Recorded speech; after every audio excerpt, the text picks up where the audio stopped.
Bonsoir à toutes et tous, vous êtes en direct sur KVTV. Merci de nous choisir pour vous informer les titres du journal.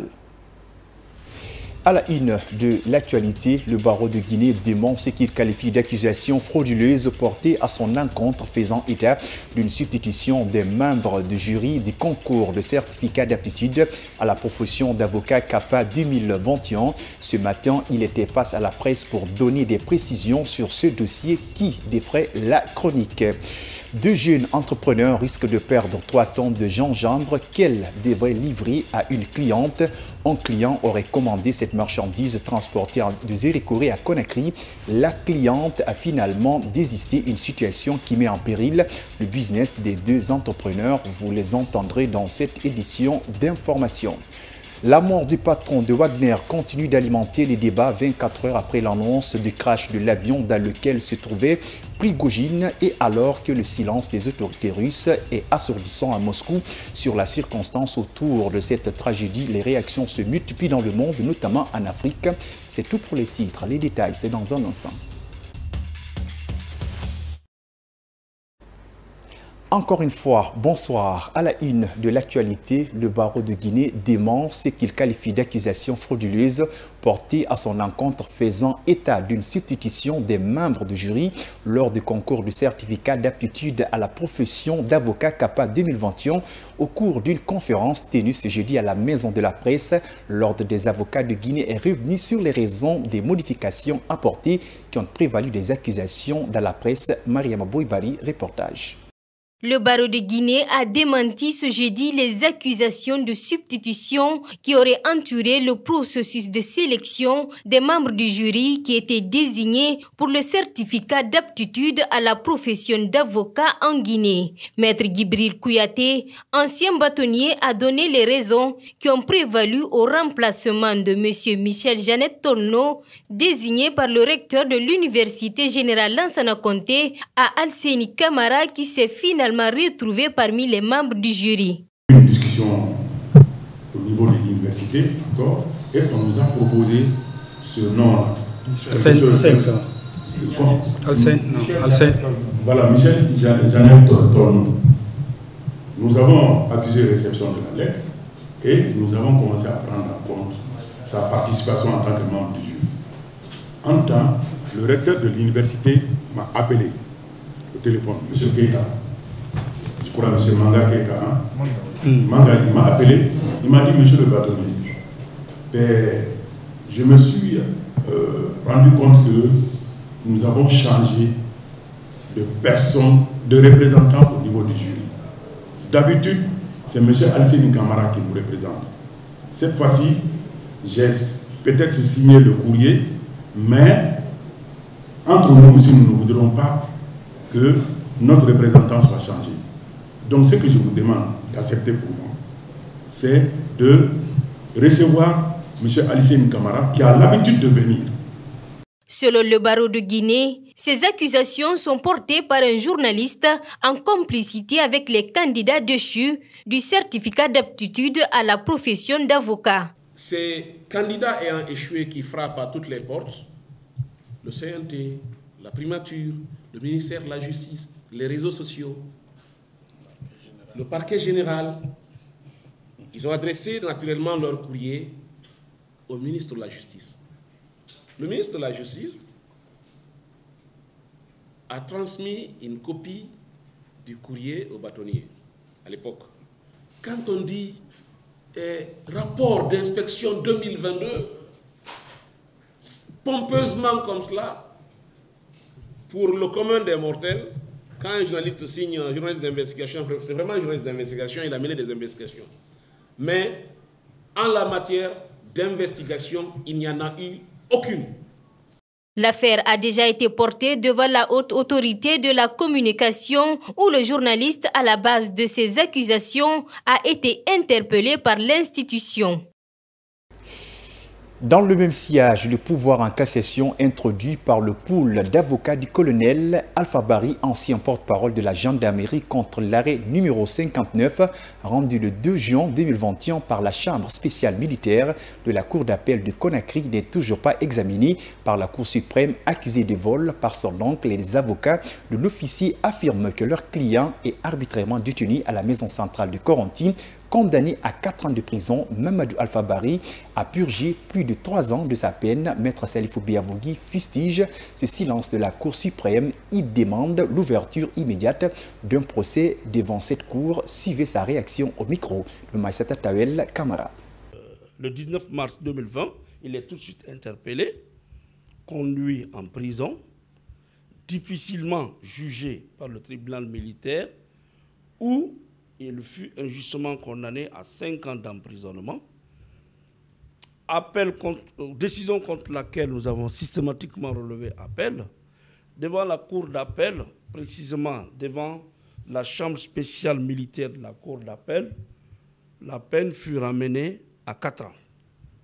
Et le 7 juin 2021, aujourd'hui exactement jour pour jour, voilà 2 ans, 3 mois, sauf erreur de ma part, que le colonel Mamadou Alpha Barry a saisi la Cour suprême d'une requête au fin de cassation de cet arrêt. Mais malheureusement, il n'y a ni procès, ni libération. Sur les 4 années d'emprisonnement, il a déjà purgé 3 ans, 4 mois. Il lui reste 8 mois. Est-ce qu'on souhaite qu'il purge effectivement les 8 mois avant qu'il ne soit libéré? Est-ce qu'on souhaite qu'on le libère après que son innocence ait été établie, mais à la suite de l'emprisonnement décidé? Nous n'avons aucune visibilité. Nous nous sommes battus, nous avons réagi, nous avons dénoncé, nous avons insisté, nous avons persisté que 2 ans, plus de 4 mois, sans qu'un dossier pénal d'une telle envergure ne soit jugé devant la Cour suprême, c'est autre chose. C'est inacceptable.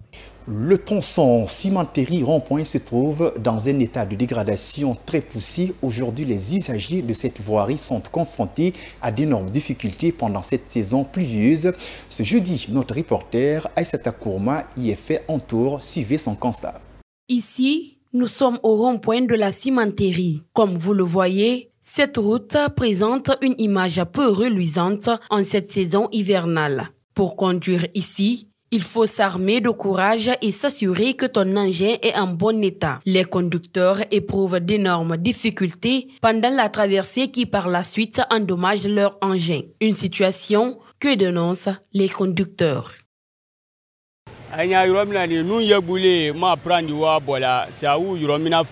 Ici, nous souffrons vraiment. Des fois, on a peur. Cette route est très dégradée et parfois même, les camions tombent à cause des trous. On encourt un grand risque. Les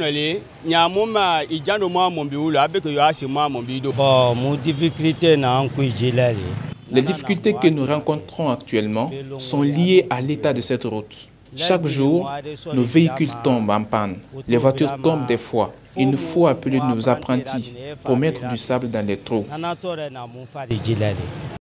Selon les usagers de ce tronçon, cette dégradation est à la base de nombreux cas d'accidents sur cette route. Ils interpellent les autorités pour sa réhabilitation. Et ici, quand même, on a peur parce qu'on voit des gros camions venir. Les routes ne sont pas bonnes et aussi on craint des cas d'accidents comme ça.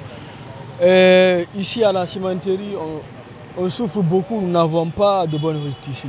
Si l'État veut bien nous venir en aide d'ici, ce serait quand même une bonne chose. Selon plusieurs observateurs, un mauvais état de la route provoque non seulement une hausse de la consommation de carburant, des réparations de véhicules, mais aussi diminue la sécurité routière.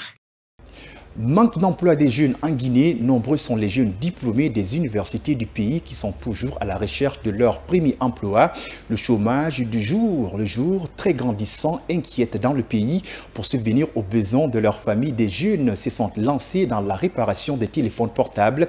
Un business très rentable, mais avec beaucoup de risques. Néné Oumobaldi était ce matin en compagnie de ces jeunes. Suivez son reportage. Cherno Mamadou Saliou Diallo est réparateur de téléphone depuis plus de 3 ans. Nous l'avons rencontré ce jeudi dans son atelier au marché de Matuto. Ses yeux rivés sur un portable dépouillé de sa coque qu'il doit réparer. Après ses études universitaires par manque d'emploi, Cherno a embrassé ce métier qui lui permet aujourd'hui de subvenir à ses besoins. Il faut que chacun soit conscient et sache ce qu'il veut et qu'il fasse ce qu'il peut pour atteindre ce qu'il veut. Avoir un boulot de bureau, j'ai un peu opté pour ça parce que j'ai fait l'université. Mais par après, la réalité m'a poussé vers ici, donc je suis là. Pratiquement, j'ai commencé ça dans cette cour ici. Comme Cherno Mamadou, ils sont nombreux aujourd'hui des jeunes Guinéens qui ont appris sur le tas à réparer les téléphones portables. Un business devenu très rentable, mais avec beaucoup de risques. À la clientèle, quand même, il y a d'autres clients. Quand ils viennent travailler, tu gardes pour eux, ils ne pardonnent pas. À ce cas-là, c'était un monsieur qui était venu pour changer la vitre de son téléphone. Maintenant, j'ai fait le travail. Il part à la maison, il revient, il me dit que c'est gâté maintenant. Il vient, il dépose l'appareil avec moi. L'appareil se perd. Le lendemain matin, il vient. Je lui dis l'appareil s'est perdu avec moi. Automatiquement, il est parti à la gendarmerie, écrire une convocation et venir. Ce jour-là, j'étais obligé de payer l'appareil. Abdoulaye Djibril Barry est un client fidèle de ces jeunes réparateurs de téléphones portables. Il dit être très satisfait de leur service. Oui, je suis venu, c'est mon caméra qui est gâté avec l'écran en train de se manipuler de lui-même. Je suis venu arranger ça. Ah, quand même, il travaille très bien. Il fait un bon boulot. Ah, oui, j'avais un iPhone 7 Plus. J'ai l'habitude d'envoyer ici mes téléphones. C'est mon 3e téléphone. Selon des récentes études faites en Guinée, environ 60% des jeunes âgés de 15 ans à 24 ans sont économiquement inactifs ou au chômage. Et ce taux de chômage reste le plus élevé parmi la population instruite. Je vous le disais en titre, 2 sœurs associées risquent de perdre 3 tonnes de gingembre qu'elles devraient livrer à une clientèle ici à Conakry. Tout est parti d'une commande lancée par la clientèle, mais finalement, celle-ci aurait désisté à la dernière minute après que la marchandise soit transportée par Oumouraïr Diallo et sa sœur Aïssatou de Lola pour la capitale. Faute de preneurs, la grande quantité de gingembre commence désormais à pousser dans le magasin de stockage. Reportage Mamadou Tanouba. Aïssatou Diallo et sa sœur Oumouraïri sont dans une situation délicate. Leur marchandise est en train de devenir un lourd fardeau pour elles. Pour cause, une cliente avait commandé 2500 kg de gingembre, soit 2 tonnes. Sauf qu'à la dernière minute, celle-ci décide sans raison valable d'annuler le marché. Il y a une dame qui nous a commandé 3 tonnes. On a envoyé pour elle. Mais Lola, on avait tellement confiance en elle parce qu'il y a une de nous qui travaille comme nous, qui nous a recommandé qu'elles ont l'habitude de travailler ensemble. Donc on a pris confiance, on n'a pas demandé d'avance rien. Parce qu'on savait vraiment que quand on envoie, elle va prendre. Mais quand on a envoyé, elle dit qu'elle ne veut plus. On ne savait pas, même avant de mettre dans les sacs, on l'avait appelée, elle a dit oui, qu'on peut mettre dans les sacs. On est venu, on a mis dans les sacs quelque chose de 40 à 50 sacs. On a cousu tout et on l'appelle. Elle dit qu'elle ne prend plus. Ça nous a tellement fatigués parce que vous voyez que ça a même commencé de pousser et tout. La grosse peur de Aïssatou et sa sœur Oumouraïri aujourd'hui est de voir leurs marchandises pourrir car à cause de l'humidité, les gingembres entrent dans une phase de germination. Ma grande peur aujourd'hui, c'est de perdre toute cette marchandise. Donc je voudrais vraiment que vous nous souteniez et tout pour qu'on puisse écouler ça. Les deux sœurs comptent sur la bonne volonté des uns et des autres pour vite liquider les 3 tonnes de gingembre. À l'international, la mort du patron de Wagner domine l'actualité internationale. Selon l'aviation russe, Prigojine faisait partie des 10 passagers à bord du vol qui s'est écrasé ce mercredi en Russie. En attendant les circonstances réelles autour de cette tragédie, quelles répercussions sur le maintien de l'influence russe dans certains pays en Afrique où la milice Wagner exerce? La réponse avec Amara Bangoa. Evgeny Prigojine, le patron de Wagner, n'est plus. Selon l'aviation russe, le numéro 1 du bras armé de Poutine dans plusieurs pays faisait partie des passagers dans l'accident d'un avion en plein vol à Moscou pour Saint-Pétersbourg mercredi. Alors que le groupe paramilitaire russe Wagner reste partenaire privilégié en Afrique dans la lutte contre le terrorisme, pour Thierry Boubacar Tunkara, directeur du Centre national de recherche d'études de stratégie, la disparition du chef de cette milice ne change en rien dans la défense des intérêts stratégiques de la Russie. C'est une politique bien structurée. Je ne peux pas penser qu'à ce niveau, la mort d'un individu, fût-il le chef de la bande, n'est-ce pas, soit un obstacle pour la continuation des activités de cette milice bien implantée, bien armée, bien préparée dans les pays africains qui en ont surtout besoin. Mais sous quelle forme Wagner va se représenter? C'est ça la question de fond. L'autre question à se poser reste celle liée aux successeurs qui pourraient changer de méthode. Une décision qui ne viendra pas forcément de la hiérarchie de Wagner, car 2 autres responsables non des moindres ont péri dans le crash. Les Occidentaux, qui sont décriés dans certains pays africains, pourraient se réjouir de cette disparition, une réjouissance que notre interlocuteur trouve insuffisante. En général, tous les Occidentaux sont contre. Ils vont applaudir, ils sont contents de la mort de Prigojine. Mais ça ne suffit pas. Ça ne suffit pas, c'est un problème de fond. C'est la question de l'échec d'une stratégie de l'Occident vers les pays en voie de développement en général. La mort de Prigojine intervient 2 mois après la tentative de mutinerie échouée contre Kremlin. Maintenant, place au sport. La 3e édition du championnat d'Afrique junior de natation zone D s'est déroulée du 18 au 20 août 2023 à Accra au Ghana. La Guinée a été représentée par 3 jeunes nageurs. À l'issue de cette compétition, le pays a décroché 11 médailles, dont une en or. Les 3 médailles ont regagné Conakry ce mercredi. Ils ont été accueillis à l'aéroport international Ahmed Sékou Touré par les responsables de la Fédération guinéenne de natation et de sauvetage. Lansana Fofana et Hassan Diallo nous font le point.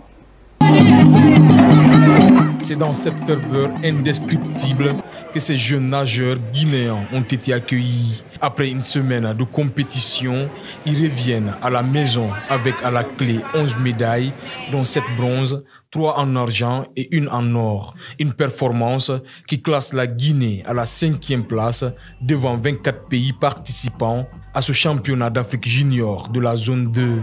Ces jeunes nageurs sont fiers de représenter le tricolore national. Mon cœur pleure de joie de ce que je vois en face de moi. Je suis très content, je suis fier de moi et je manque de moi. Les dirigeants de cette discipline en Guinée se disent être satisfaits de cet exploit réalisé par ces jeunes. Pour eux, ces résultats est le fruit de plusieurs années de travail. Je ne sais même pas comment décrire ma joie. Imaginez-vous une petite de 13 ans en 3 jours qui gagne 8 médailles d'or qui gagne 8 médailles de bronze. Et ces médailles-là, ces courses-là, c'est des longues distances et des courtes distances. Kofode Amara Kamara, j'ai eu la bourse pour lui pour aller préparer les JO 2024, Paris 2024. Il vivait à Conakry ici, il nageait. C'est grâce à sa performance. Pour rappel, ce championnat junior zone 2 est la phase qualificative pour la 15e édition du championnat d'Afrique des nations de natation qui se tiendra du 6 au 10 décembre 2023 en île Maurice. C'est la fin de cette édition d'information. Merci à tous de l'avoir suivi et bon suite du programme en notre compagnie. Au revoir.